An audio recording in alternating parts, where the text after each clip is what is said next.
Assalamualaikum warahmatullahi wabarakatuh. Beberapa minggu yang lalu kami melakukan polling di kantor Kemendak. Polling itu dilakukan dengan kurang lebih 100 anak-anak SD yang berumur 8, kurang lebih 8 dan 9 tahun. Waktu itu ada bulan karikatur di kantor Kemendak dan kita tanya ke mereka semua, ada nggak yang mau jadi menteri? Nggak ada yang tunjuk tangan. Ada nggak yang mau jadi presiden? Nggak ada yang mau tunjuk tangan. Tapi begitu ditanya, ada nggak yang mau jadi orang kaya? Semuanya tunjuk tangan. Jadi polling yang kita lakukan itu nggak beda dengan polling yang baru saja dilakukan oleh Pak Wamen, di mana masyarakat kita ini sudah mendapatkan kemakmuran di kemudian hari. Dan tentunya kemakmuran ini adalah kemakmuran yang kental dengan pemerataan. Saya mau cerita sedikit mengenai pengalaman pribadi saya. Banyak yang berpikir saya dulu mulainya itu udah enak. Tapi sewaktu saya SMA, saya waktu itu tinggal di India sendiri. Orang tua saya di Bangladesh. Ayah saya seorang dokter yang membantu menderita kolera dan malaria di Bangladesh. Dan waktu itu udah gak ada sekolah lagi, saya menyelesaikan SMP di Bangladesh. Saya pindah ke India. Itu sewaktu kelas 1 SMA. Itu saya sudah bisa mendapatkan beasiswa. Dan tentunya untuk memenuhi biaya hidup saya itu harus bekerja. Saya bekerja sebagai ballboy di lapangan tenis. Dan saya mencuci piring dan mengerjakan macam-macam. Dan hidup saya cukup nggak terlalu mengada-ada, nggak terlalu mewah, dan sangat biasa-biasa saja. Dan sewaktu saya lulus SMA, saya ingin sekali sekolah di Indonesia, karena kakak-kakak saya sekolah di Indonesia, tapi orang tua saya yang masih ada di luar negeri ingin untuk saya sekolah di luar negeri. Akhirnya saya mengambil keputusan untuk sekolah di Amerika Serikat. Dan di Amerika Serikat, alhamdulillah saya dapat beasiswa sebagian saja untuk ambil musik. Saya dapat beasiswa musik ke Amerika Serikat, tapi nggak 100% dari seluruh biaya sekolah saya. Dan saya hanya dibekali kurang lebih 3-4 ribu dolar dari ayah saya. Dan bisa diketahui bahwa kalau sekolah di Amerika Serikat di tahun 83 itu kurang lebih 15-20 ribu dolar per tahun. Jadi saya hanya membawa cash 3-4 ribu dolar, dan sisanya itu saya tentunya mengisi dengan beasiswa yang saya dapatkan dari sekolah. Dan saya bekerja kurang lebih 40 jam per minggu. Saya mencuci piring, saya membersihkan tinja, saya main piano di nightclub, saya kerjain apapun yang ada di bawah langit ini selama itu dalam batas wadah. Dan itu saya lakukan bertahun-tahun sampai saya selesai sekolah di Amerika Serikat, mendapatkan S1, S2, dan saya bisa bekerja di profesi yang cukup real, bukan kerjaan-kerjaan yang hanya ya setengah-setengahan saja. Saya menjadi akuntan publik di Amerika Serikat selama 3 tahun, dan saya bisa meneruskan di bank investasi. Dan itu selama saya menyelesaikan S1 dan S2, saya itu kerja kurang lebih 40-55 jam per minggu selama ngambil 5-7 kelas per semester. Kalau bulan musim panas itu saya kerja 55 jam. Dan saya kerjakan apapun lah, supir dan seperti yang tadi saya ceritakan. Dan itu sangat memberikan nilai hidup yang beda untuk saya menghadapi apapun. Jadi kalau saya disuruh ngepel, itu saya berusaha ngepel sebaik mungkin. Kalau saya disuruh nyapu, saya berusaha nyapu sebaik mungkin. Kalau saya disuruh main piano, Saya berusaha yang sebaik mungkin, dan itu yang tertanam di diri saya. Dan itu enggak beda dengan nilai hidup yang ditanam oleh orang tua saya. Karena saya percaya pendidikan itu bukan hanya di kelas, pendidikan itu di rumah tangga. Dan pendidikan apapun yang kita raih di rumah tangga dan di sekolah, itu akan membentuk apapun yang kita perlukan untuk mengarungi masa depan kita. Nah, sewaktu saya selesai sekolah, saya bekerja sebagai akuntan publik, saya bekerja sebagai bankir, dan setelah saya selesai sebagai bankir, saya menyempatkan diri menjadi pengusaha. Dan jujur saja, kalau mau jadi pengusaha, itu perlu kegigihan dan perlu risk taking.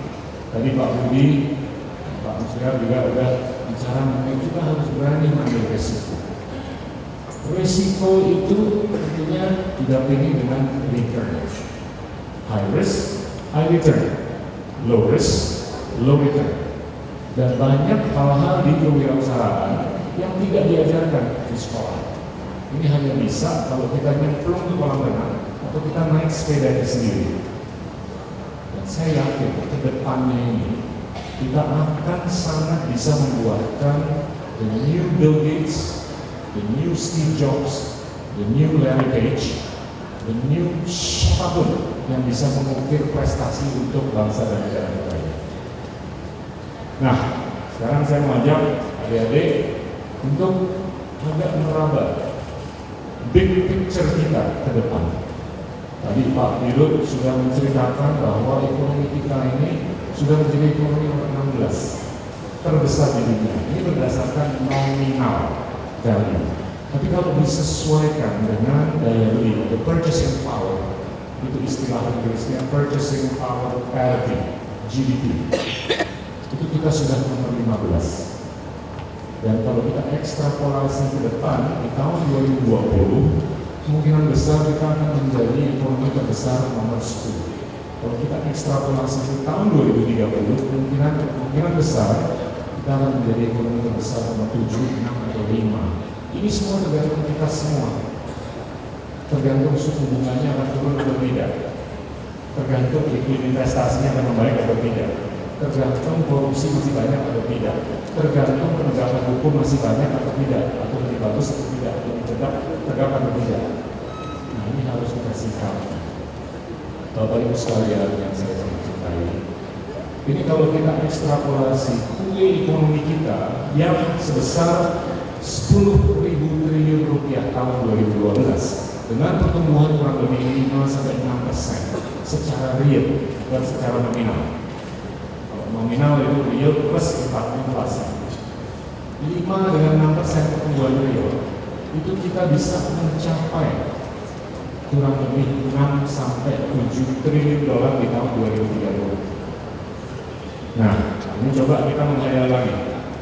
Kalau kita akumulasikan ini ekonomi kita dari tahun 2012 ditambah 2013, 14 dan seterusnya sampai tahun 2032, 20 tahun ke depan, akumulasi kue ekonomi Indonesia untuk PDB kita itu akan kurang lebih 60 triliun dolar atau kurang lebih 600.000 triliun rupiah. Saya ulangi, 600.000 triliun rupiah. Coba dibayangin berapa bebek udik yang dibutuhkan.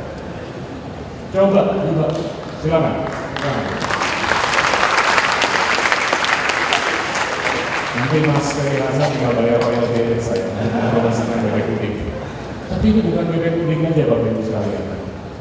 Ini terkait dengan segala usaha yang di bawah langit yang kita bisa lakukan. Kalau ada kue ekonomi sebesar 600.000 triliun rupiah secara kumulatif untuk 20 tahun ke depan, kita nggak perlu gontok-gontokan. Kita mau lari ke utara, kita mau lari ke barat, kita mau lari ke timur, kita mau lari ke selatan, itu semuanya bakal bertemu. Kita nggak perlu berantem, nggak perlu gontok-gontokan. Yang penting kita melakukan apapun dengan cara yang oke. Nah, kalau kita kupas lagi nilai konsumsi dari total ekonomi kita secara kumulatif selama 20 tahun ke depan, itu yang akan dikonsumsi barang dan jasa itu kurang lebih 60% dari total ekonomi kita. Jadinya nilai konsumsi yang akan dilakukan oleh adik kita selama 20 tahun ke depan secara kumulatif itu kurang lebih 360.000 triliun rupiah. 360.000 triliun rupiah. Coba dibayangkan. Sekarang kalau kita lihat portfolio perbankan di Indonesia itu kurang lebih mungkin 400 sampai 450 miliar dolar.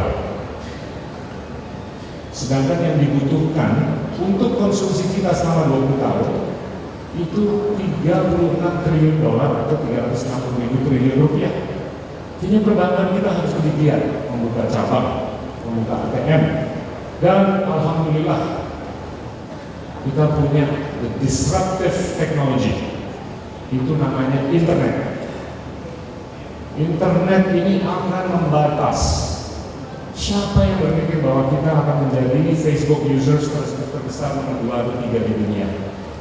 Padahal broadband penetration rate kita itu masih di bawah 10%. Tapi dengan mobile technology kita bisa membatas penetrasi broadband yang begitu rendah. Dan ini sangat bisa dimanfaatkan untuk kepentingan proses apapun, apakah itu proses ekonomi, proses sosial, ataupun proses politik. Nah, tentunya dengan mobile technology kita bisa reach out ke populasi yang lebih dahsyat, lebih besar daripada selama ini. Saya tadi didisiplin oleh Pak Budi Sadikin bahwa yang memiliki akses ke kendaraan di Indonesia itu hanya kurang lebih 40-50 juta manusia. Hanya kurang lebih 20% dari populasi. Gimana kita bisa bersaing dengan teman-teman kita di Singapura, di Malaysia, di Thailand, di Filipina, di Tiongkok, dan India? Saya berpikir secara matematis, kita harus berpikir lebih besar. Kita harus berpikir gimana kita bisa bersaing dengan Tiongkok dan India.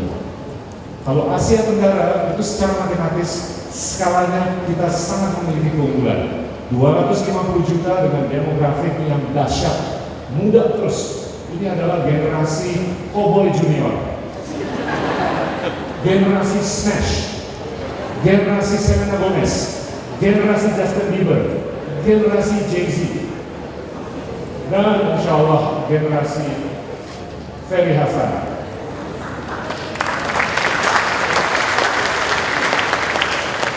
Generasi siapapun yang ada di sini, saya lupa namanya. Tapi you have to dream. Without a dream, kita nggak akan bisa terbang. Dan malu kalau kita menjadi perekonomian terbesar nomor 15, nomor 14, 13, 12, 11, dan 10, kita hanya bisa ngirim kelapa sawit sama batu bara. Paradigma yang harus kita miliki ke depan adalah paradigma untuk menjadi eksportir yang paling efisien dalam konteks pertanian, manufaktur, jasa, dan juga pendanaan. Saya setuju sekali kalau bukan 20 tahun, 5 tahun dari hari ini kalau kita ke London kita melihat iklan Bank Mandiri. Setuju nggak?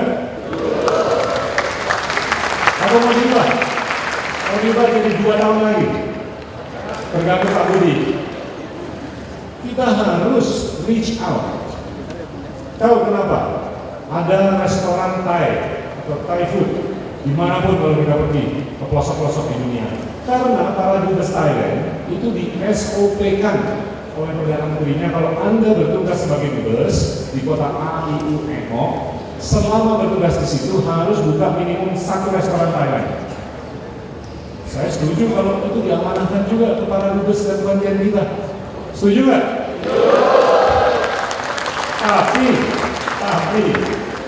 Tapinya ada. Bunganya harus murah dari Bank Mandiri. Setuju nggak? Kalau kita ke Bank Mandiri, bunganya 15%, teman kita di Thailand ke bank di sana, bunganya cuma 2%, teman kita di Malaysia, bunganya 2%. teman kita di Singapura 1,5%, di titik awal ini kita udah tinggal 13%. Ini Pak Budi marah nih misalnya. Ini kritikan sehat. Tahu nggak suku bunga itu bisa turun karena apa? Kalau stabilitas makropolitik itu terjaga, kalau stabilitas makroekonomi itu terjaga, semakin kita gontok-gontokkan, mendemokan diri, semakin sulit kita menjaga investasi yang stabil, semakin sulit kita menjaga ekonomi atau iklim investasi yang stabil. Itu nanti kalau kita pinjam, suku bunga dolarnya itu makin mahal.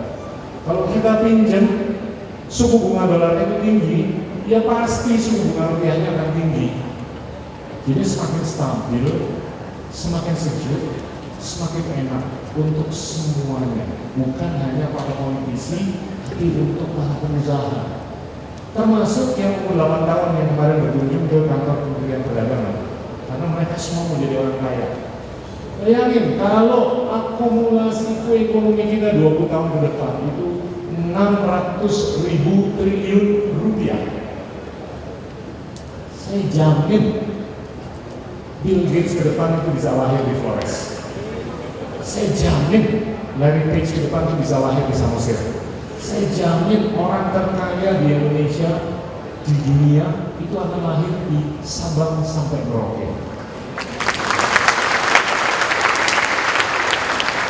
Tapi ini perlu penyikapan, adik-adik, bapak ibu sekalian, penyikapan yang holistik.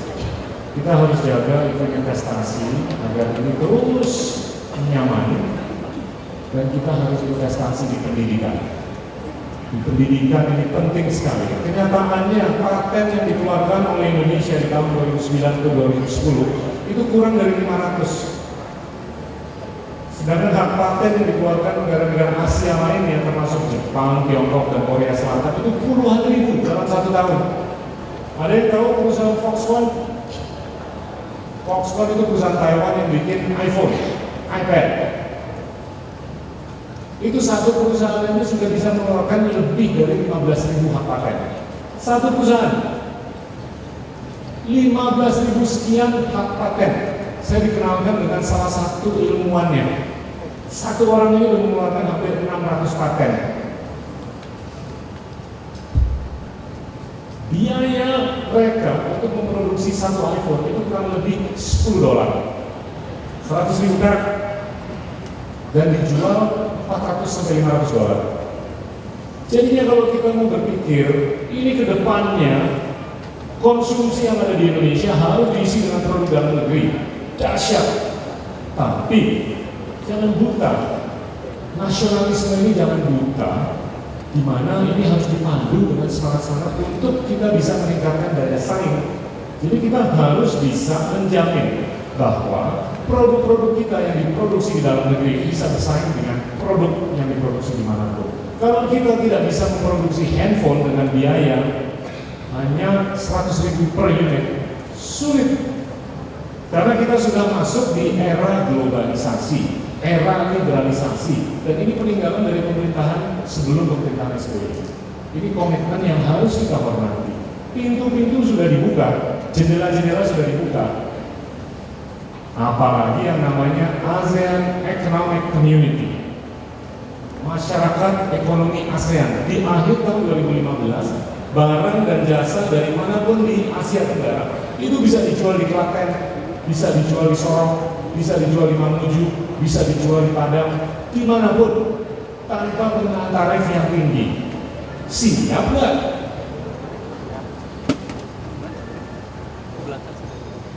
Not so easy. Jadinya ini harus kita sikapi. Kita harus menyikapi dengan menyadari kelemahan kita di mana dan keunggulan kita di mana. Saya bercerita banyak mengenai keunggulan kita. Sekarang kelemahan. Kelemahan kita, biaya logistik, rasio biaya logistik terhadap PDB kita itu di atas 20%. Jadi kita harus membangun infrastruktur, apakah itu jalan, pelabuhan udara, pelabuhan laut, kereta api, dan pembangkit listrik. Ini sudah mulai on track dengan pengguliran IP3EI yang mengklasterisasi ekonomi atau pertumbuhan ekonomi di Indonesia dalam 6 koridor, yaitu koridor Sumatera, koridor Kalimantan, koridor Jawa, koridor Sulawesi, koridor Bali dan Nusa Tenggara, dan Maluku dan Papua Barat. Kita harus menyadari bahwa ini harus diinvestasikan. Dan kalau bicara investasi juga harus untuk kepentingan pendidikan. Jumlah S3 kita masih di bawah 30.000. S3 di India itu 600.000, di China itu 800.000. India itu kurang lebih bisa memproduksi 1 juta dokter, 1 juta insinyur per tahun. Gimana kita bisa bersaing dengan mereka kalau kita tidak menggangnamkan diri kita sendiri? Ada yang tahu Gangnam? Ada yang tahu Gangnam Style? Ada yang tahu Gangnam Style? Kita harus bisa menggangnamkan diri kita sendiri. Gangnam Style itu siapa sih yang nyanyi namanya? Saya kan? Mukanya kan nggak terlalu ganteng kan? Biasa-biasa aja kan? Tapi dia bisa joget, bisa nyanyi, dan dilihat lebih dari 1 miliar orang dalam 3 bulan di YouTube. Kenapa? Gangnam itu adalah cerminan dari kemahiran teknologi, kemajuan ekonomi, kemajuan demokrasi, dan kekayaan budaya. Kita budayanya lebih kaya daripada Korea Selatan. Kita ukuran ekonominya akan melampaui ukuran ekonomi Korea Selatan dalam waktu 5 tahun ke depan. Proses demokrasi kita dahsyat. Dari 15 tahun yang lalu di mana seluruh pakar di dunia menganggap bahwa kita akan mengalami balkanisasi, sekarang telah terwujud proses demokratisasi yang dahsyat, yang mematang. Dan kemahiran ekonomi teknologi kita inilah yang harus disikapi. Gimana kita bisa membuatkan 10.000 paten dalam 1 tahun? Gimana kita bisa memproyeksikan itu ke seluruh dunia? Kita harus bisa menggarudakan diri kita sendiri. Jangan pakai kata Gangnam lagi. Kita harus berani dan bisa menggarudakan diri kita sendiri. Siapapun yang memimpin di Indonesia ini harus ngerti untuk bisa menggarudakan diri kita sendiri dan menggarudakan bungkusan yang apik, yaitu bungkusan yang isinya itu adalah pluralisme, isinya itu adalah demokratisasi, isinya itu adalah pertumbuhan ekonomi yang kental dengan pemerataan agar seluruh yang hadir di sini dan di TV ini lewat internet bisa menjadi jutawan, miliaran atau apapun. Mau nggak? Nah, itulah kelemahan-kelemahan dari sisi biaya dan juga suku bunga yang saya sudah ceritakan, dan tinggal nanti prosesnya. Jangan mau jadi pengusaha tanpa mau mengerti proses. Proses itu sederhana. Kalau kita taruh surat di intre atau di outre, surat itu atau memonya akan sampai di tujuan. Dan kalau ada surat yang masuk di intre, itu kita proses se-efisien mungkin, terus kita taruh jawabannya, disposisinya di outre agar itu bisa jalan ke tempat tujuan yang kita inginkan. Secara sederhana, kalau kita mau menggeluti bisnis, kita harus berani ambil resiko. Kita harus ngerti proses. Kita harus bisa membangun jaringan. Dan jaringannya jangan hanya nasional, kalau bisa regional dan internasional. Alhamdulillah sudah ada media namanya internet. Gak ada alasan untuk kita ini untuk tidak bisa menggali ilmu yang lagi diajarkan di Inggris, di Ukraina, di Amerika Serikat, di Venezuela, di Afrika Selatan. Itu semuanya ada di internet. Gimana caranya bikin bebek goreng yang paling enak? Gimana caranya bikin messenger service yang paling efisien dan efektif? Gimana caranya bikin handphone yang paling efektif dan efisien? Gimana caranya membuat apapun untuk mengisi 360.000 triliun yang akan dikonsumsi oleh kita semua? Ini sangat bisa. Jadinya Bapak Ibu sekalian, akhir kata, The future is bright untuk Cowboy Junior dan Smash.